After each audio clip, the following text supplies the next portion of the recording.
आदेश आले, अफवा आल्या, रंगीबिरंगी झेंडे आले, दगडासोबत धोंडे आले, कळपा कळपा न गेंडे आले, धर्मासाठी कडवे आले, मतांसाठी भडवे आले.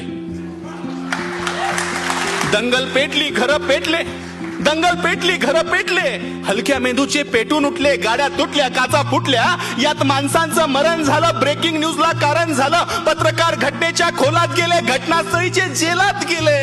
त्यांना जामीन द्यायला आलं कोण? झेंड्यावाले का धर्मावाले? आले माय बाप आणि भाऊ. चल दंगल समजून घेऊ, खरं खोटं तपासून पाहू की हे जे काल झालं त्यात फक्त गरीबाचं हाल झालं.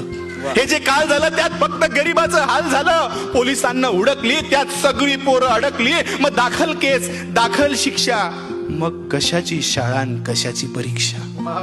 मग पोलीस स्टेशनात गाड्या आला, दंगल पेटवणारा भाड्या आला, त्यांची आपापसात मीटिंग झाली, आतल्या आत सेटिंग झाली, पैशानं कोंडी फुटली, पुढाऱ्यांची पोरं सुटली. असं सगळं घडतं दंगलीच्या भोवताल, असं सगळं घडतं दंगलीच्या भोवताल. पेटवणाऱ्याची सुटतात, बाकी भाकरीसाठी मवताल. आता जेलात त्यांच्या ढुंगणावर रोज कच्चून दंडे पडतात. दादा हो, एकदा जाताना साहेबाला विचारा, कोलम कसा असतो, थर्ड डिग्री कसा असतो. आता त्यांच्या ढुंगणावर जेलात रोज कच्चून दंडे पडतात. पेटवणाऱ्याची सुटली, बाकी सालोसाल सडतात. असं सगळं दंगलीमध्ये होत असतं भाऊ. चल दंगल समजून घेऊ, खरं खोटं तपासून पाहू.